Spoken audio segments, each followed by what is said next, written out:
Hello everyone, this is a special recording in which I would like to share a little bit of extra guidance, a little bit of extra information, and also something that I personally heard and was deeply inspired with. It really resonated with me. So I just like to be the postman for that and share it further because we are ahead of a really difficult and unusual period. And when I say unusual, this is not the average unusual. This is where basically reality itself, even karma, and the fundamental laws governing karma are not going to be the same as they were before, so to speak. And this is something that all of us with a little bit of experience are kind of aware of in the present moment, not necessarily because of our great senses or our own greatness, but working with people, there's a pattern that's beginning to be extremely visible to basically everyone working with people, from the more, how should I say, down to earth expressions of that. For example, just someone servicing a lot of customers each day, to clerics, psychologists, mystics, parapsychologists, doctors, nurses, and everyone who really is there to help. Of course, let's not make any mistake. So in this, only those people are included who are really there to help, not just money making and whatever. No, really there to help. We have been observing that maybe the patterns and karma and everything does not play out the usual way anymore. It kind of rectifies itself. It is sometimes very, how should I say, intense in such a way which we might have not seen ever in our lifetimes. No one alive today. So no one might have relevant experience of this. Perhaps only maybe our parents are excluded, unfortunately. Our grandparents or perhaps our great grandparents might have been experiencing perhaps slightly similar vibes, but still, this is when, karma just rectifies itself, if that makes sense. If it doesn't, well, it has to make sense in the following moments, because this is where we have to observe why karma is not really, let's say, logical, rational, according to our expectations at the moment and ever since, 2018 and such. Well, Saturn is one of the planets which is responsible with karma, among very many other things, especially how karma plays out materially, physically, in a lived experience.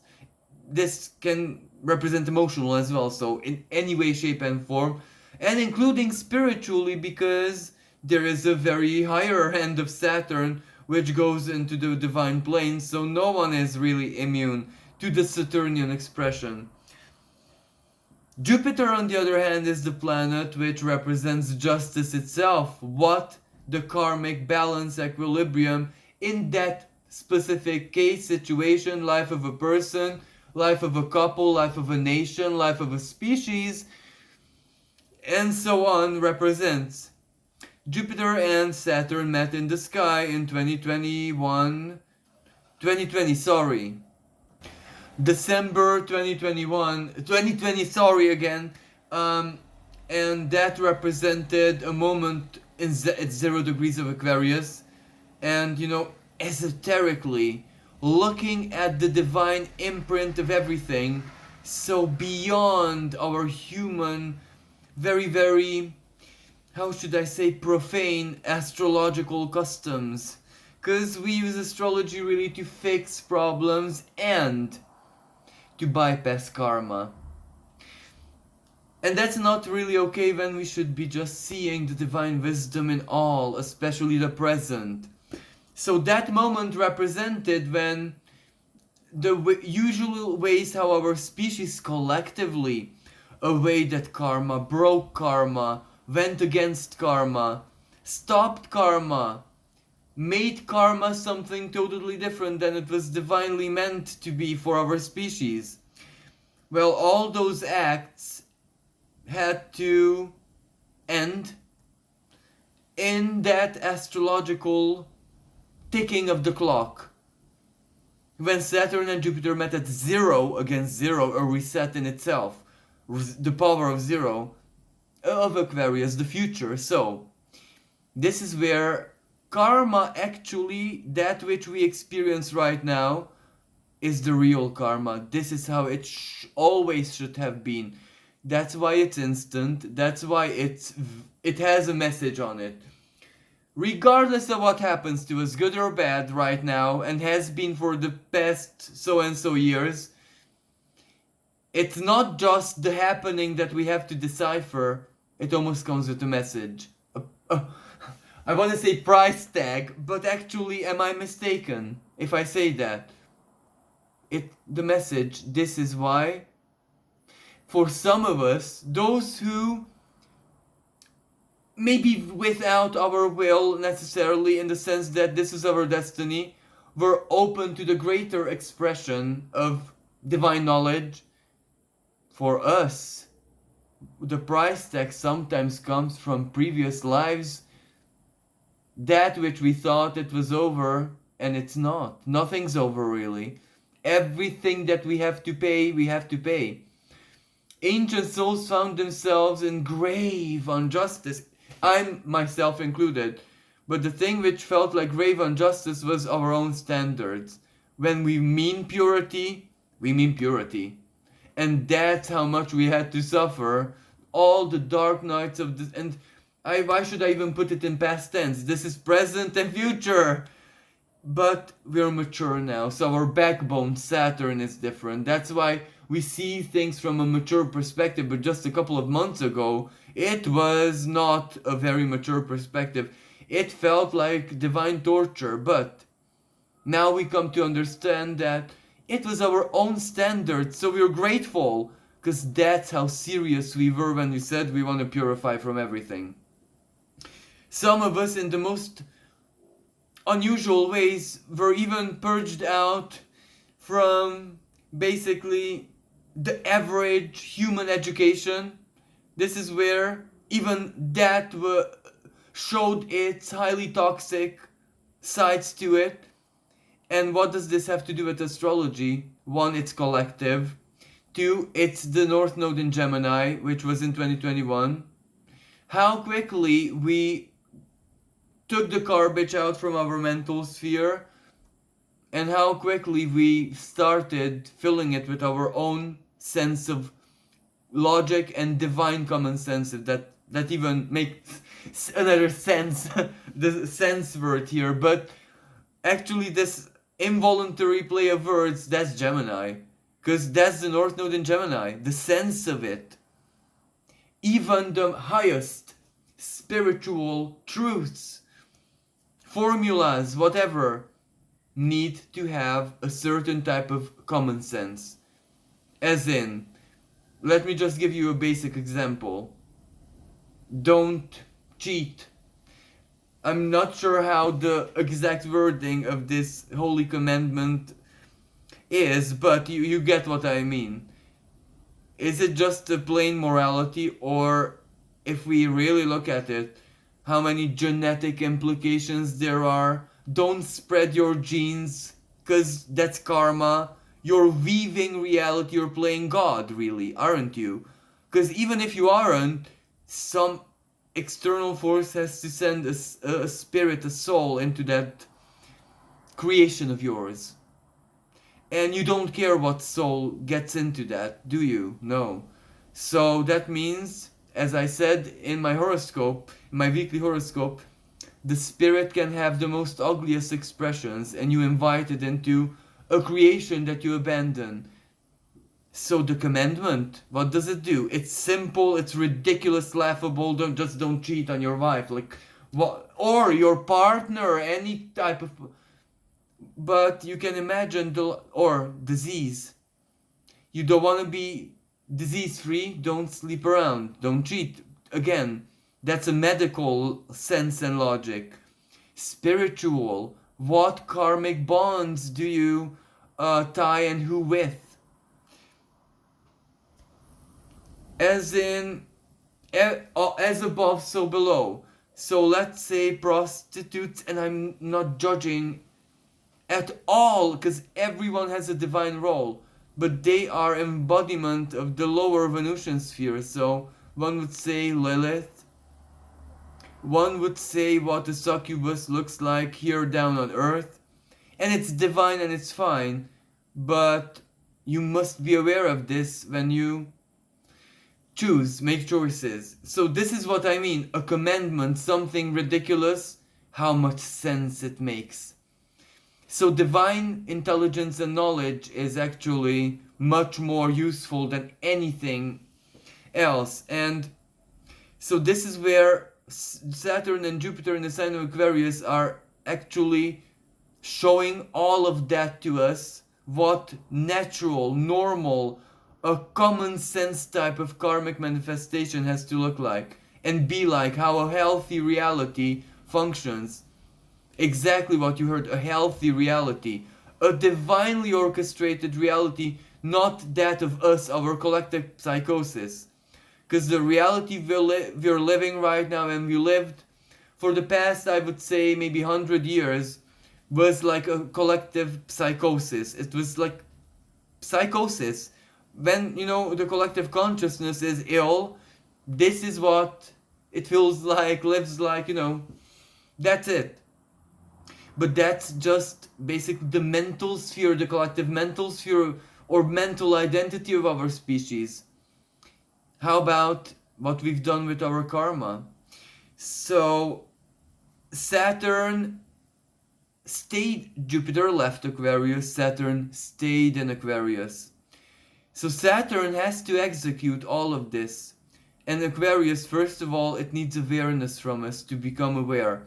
And Saturn is working violently right now because it's aggressed by Uranus and Mars. Mars is the lower malefic, empowered by Uranus.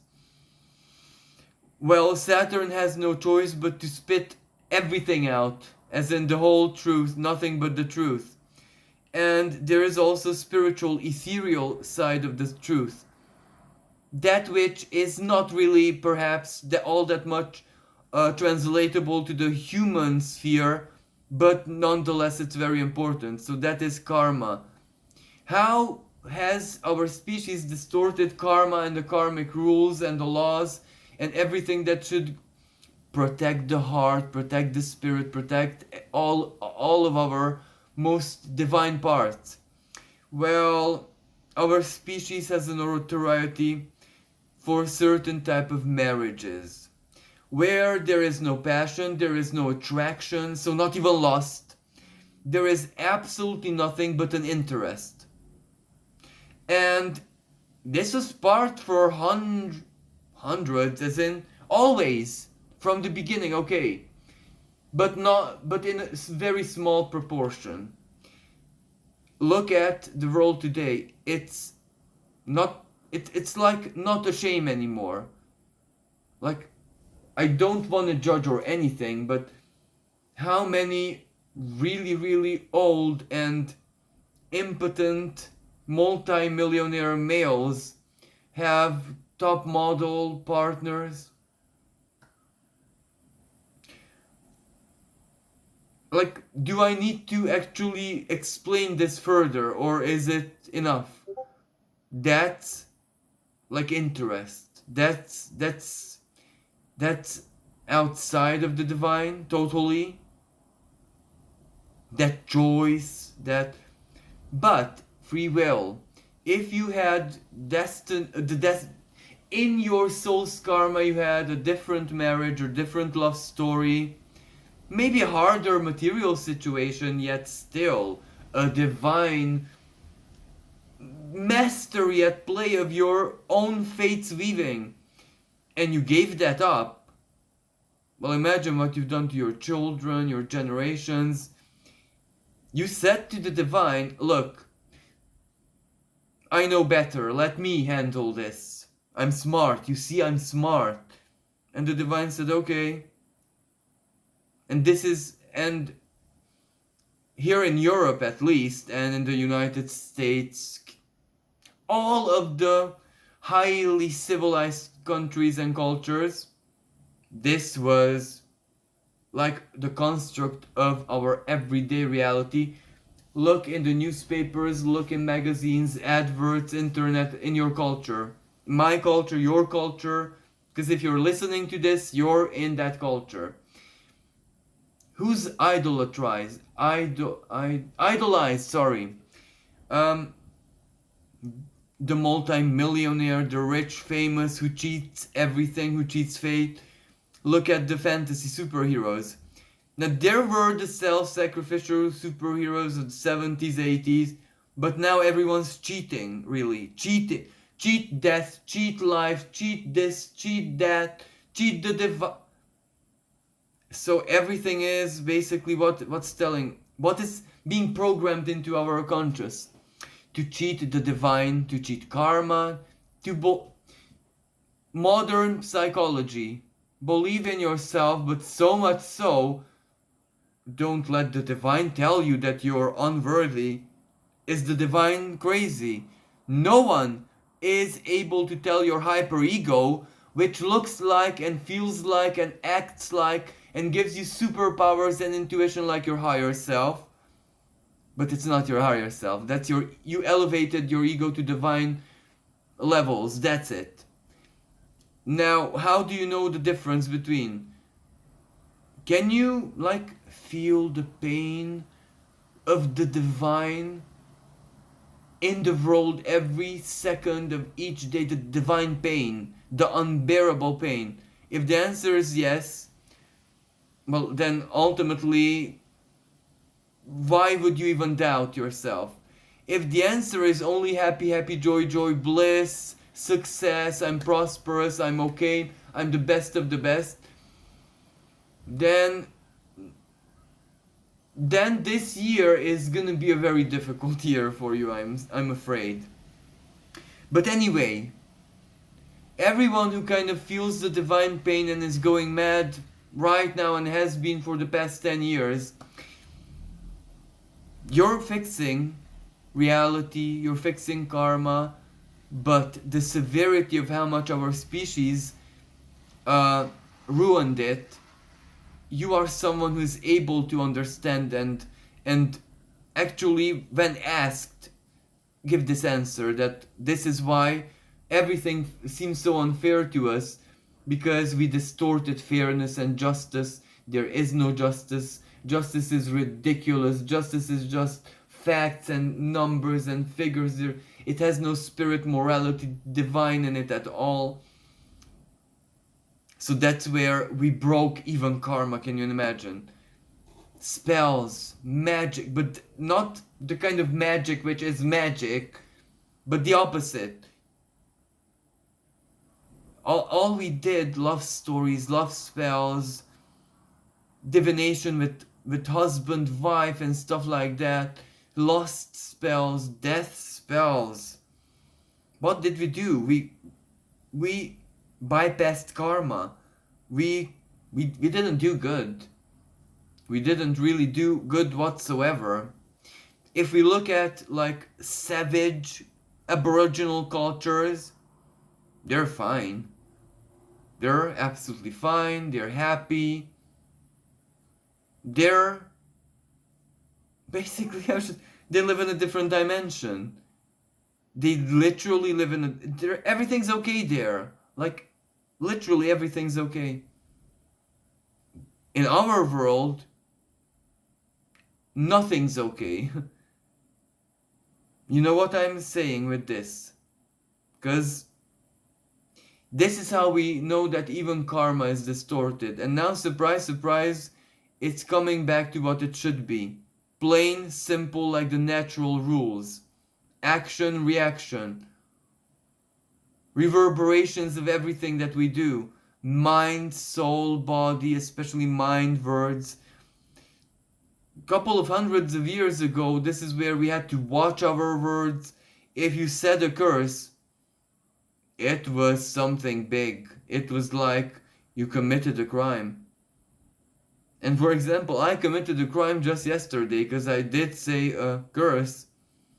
But this is where I'm also reminded of the exact same things. So that's why I'm sharing it with you. So basically, people actually had to watch their mental spheres as well, because the ancients were aware that we are weaving reality with our minds and they have to stay pure. Or, in the worst case scenario, serene. So,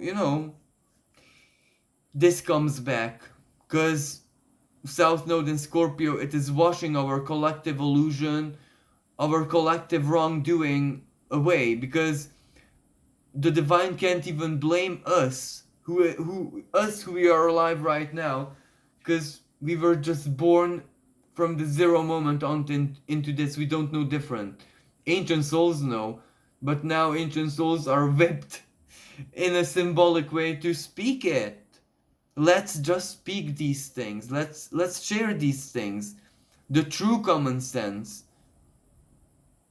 Basically, everything in our existence was meant to be partially spiritual, at least, because that's the basic that's science, really. That's alchemy, astrology, astronomy, even quantum. That's real science, because science will already reach the spiritual, where it has to go beyond dimensions, because our dimension is basically consumed knowledge wise.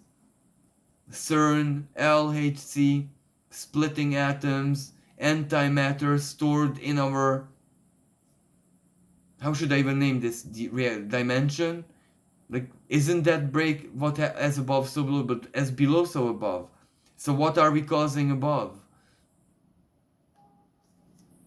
And that is why whatever we're causing above, that is why there's so much activity going on, paranormal activity in the world, because of that.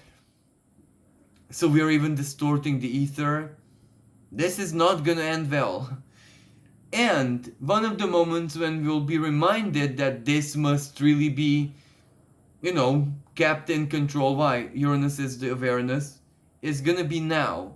31st, beginning with 31st July, and all basically lasting all year, because this will be reactivated in November. Jupiter retrograde, all of the outer planet retrogrades, then Venus meeting Black Moon Lilith in the sign of Cancer, Venus squaring Jupiter, then Venus squaring Mars, if I'm not mistaken, or sorry, Venus sextile Mars. So there is a lot of astrological energy here to force us to alchemize. So it's not gonna be easy, but we need to know and we need to trust that whatever is going on, really, regardless of how it looks like to us, we might be scared, but we might not. That's true Taurus. Mother Nature, how everything was always intended to be, and this is perfectly true in the ether. The ether has a nature as well, if that makes sense. So it's being restored to, as I said, Taurus, the minimal common sense, the reset, but not the economic reset and the great reset and anything else that reset might be associated with. A reset as in, let's be normal for a little bit at least. Let's be normal in every way, sense and shape and form. So Uranus and Mars with the North Node gives our species as a collective no choice, at least for the remaining of this year, not to be abnormal. We have to be normal. And normal means common sense.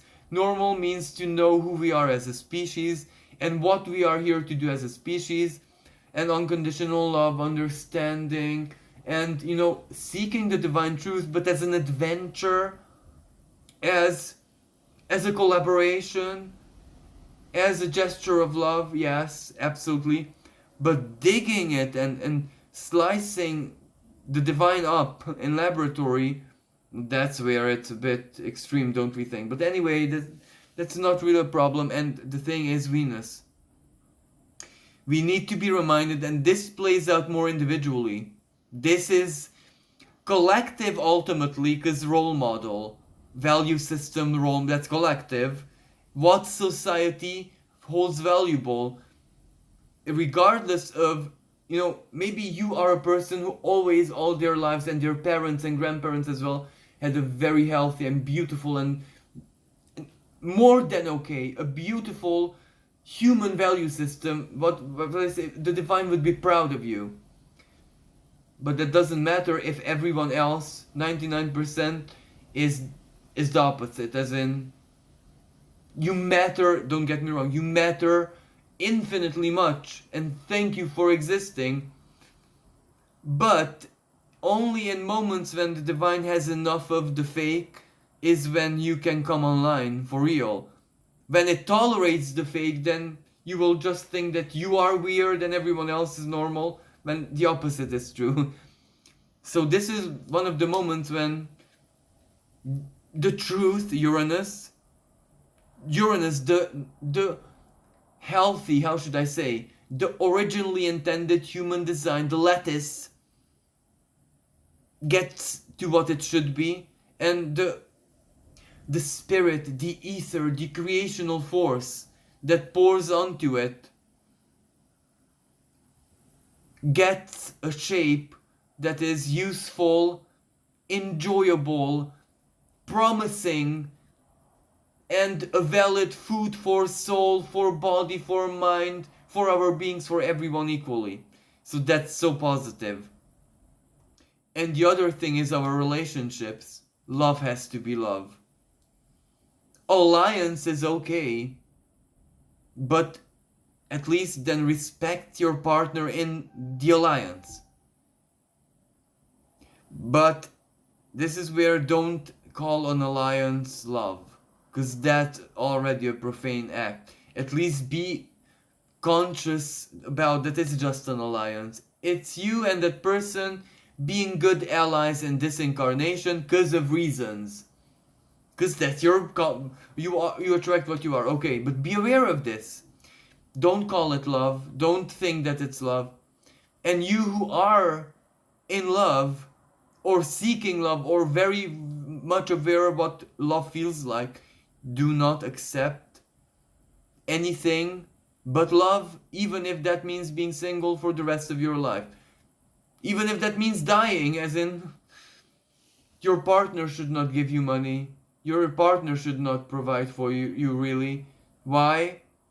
The divine can. The divine can be your partner, so it can do it for you. Why put that burden onto a human being when the divine can guide you more than anyone? So just want love and you'll be guided to love. Whatever that can play out for you, judging your karmic conditions, how much wisdom, how much life experience you gain, how much forgiveness, profound understanding you have in your soul, how much opening, how much intelligence, how much, because love requires selflessness. True love is when you have infinitely greater benevolence for your partner than for yourself, and your partner is the same. So the paradox, the beneficial paradox happens to become one. Because that's perfect magnetism. When your benevolence can only be enacted if you and your partner as a pattern become one. And then being benevolent to your partner equals being benevolent to yourself. And when you grow, you can only enact that by projecting the common benevolence onto other people, the world, the divine. Name whatever it is that you want, but when you grow as a couple, in spirit, in soul, in even mind, two minds are but with love, with nurturing each other. Well, well, you can imagine that every force in the universe loves that, supports that. That's the key to everything. That's the reason we're here on Earth School. And how miraculous that is in any way, shape, and form. So that's how we fix, that's how we heal everything, by loving, real love, but real love. And you can also imagine that love will have different expressions, but it never fades when it's real. So allow it to change if it wants to change. We live in the 21st century in the age of Aquarius, so it can change. But love is still love. Humanity, basic respect, compassion. That is what love looks like and feels like. So, thank you so much for listening, and I do hope this helped. And let's just love one another that much more. And this is the way we can make sure that Uranus actually explodes with compassion, even if that is impossible to its very cold hearted nature. Thank you again. Until next time, bye for now.